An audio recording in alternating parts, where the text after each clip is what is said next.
चलिए आज हम आप लोग को बताएंगे आठवें अलंकार को बजाने के लिए।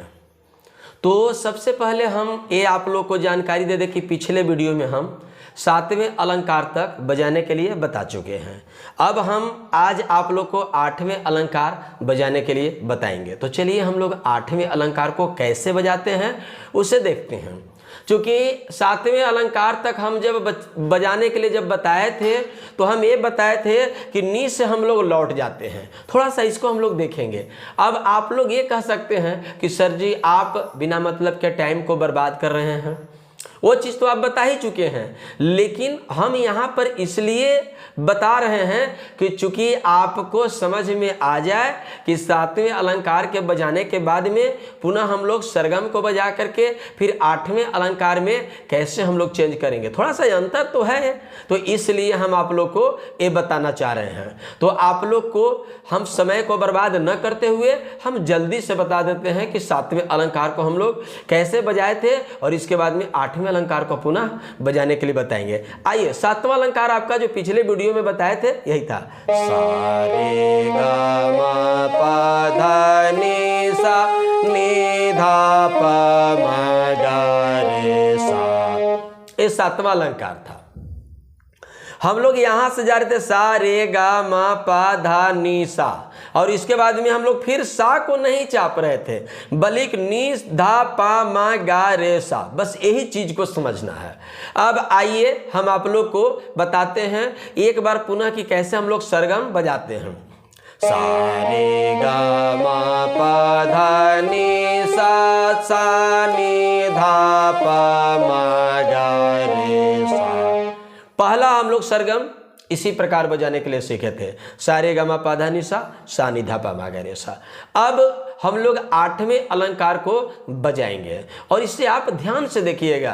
क्योंकि आप ध्यान से देखिएगा तो आशा न विश्वास है कि आपको बिल्कुल समझ में आएगा और बढ़िया से समझ में आएगा। सा गा रे मा गा पा मा धा पा नी धा सा धा नी पा धा मा पा गा मा रे गा सा।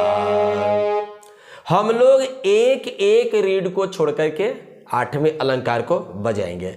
एकदम बात बढ़िया से समझ लीजिए कि सा के बाद में हम लोग रे को छोड़ देंगे, गा को छापेंगे, गा को दबाएंगे, रे के बाद में गा को छोड़ देंगे और माँ को दबाएंगे। ध्यान से मेरी उंगली को देखिएगा, क्योंकि आप सारे गा तो कंप्लीट कर ही चुके हैं, बहुत सारे अलंकार भी कंप्लीट कर चुके हैं, तो ये बहुत भारी चीज नहीं है। सा गा रे मा गा पा मा धा पा नी धा सा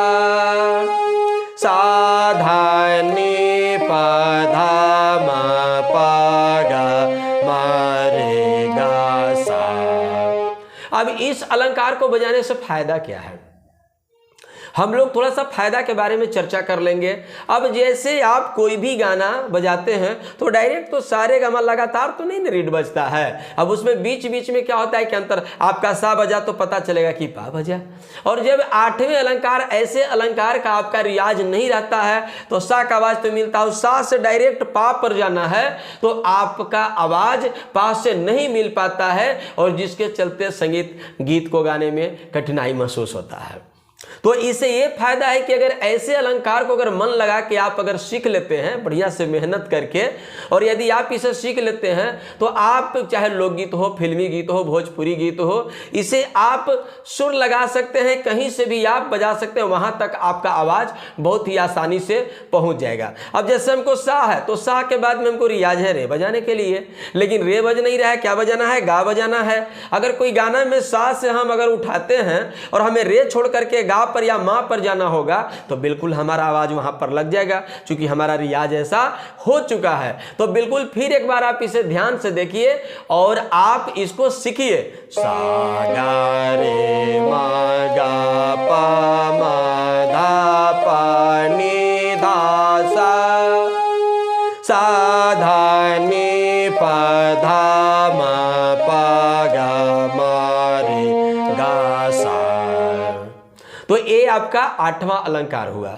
हम आज सोच रहे थे नवें अलंकार को भी बताने के लिए। लेकिन हम नवे अलंकार को इसलिए नहीं बता पाएंगे कि ये जो अलंकार जो है थोड़ा सा जो पहले जो हम लोग बजा रहे थे उससे 8वां अलंकार थोड़ा सा हट करके है।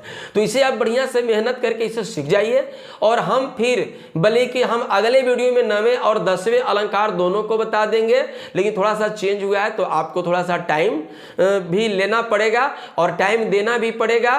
और इसलिए कि टाइम अगर थोड़ा सा ले करके थोड़ा सा समय लेकर के रियाज अगर करते हैं तो आपको फायदा होगा। और ये बहुत ही इंपॉर्टेंट है, बहुत ही बढ़िया ये मतलब अलंकार है। इसे हम लोग अगर मन लगा करके भरपूर रियाज करेंगे, जितना रियाज करेंगे उतना ही आपके गला के लिए, आपके आवाज के लिए फायदा है। तो चलिए सरगम सर के वीडियो आज यहीं तक। आप मेरे चैनल सरगम एंड टीम को सब्सक्राइब करें, बेल आइकन दबाइए और हम मिलेंगे सरगम सर अगले वीडियो में एक नए अलंकार को लेकर के। तब तक के लिए धन्यवाद।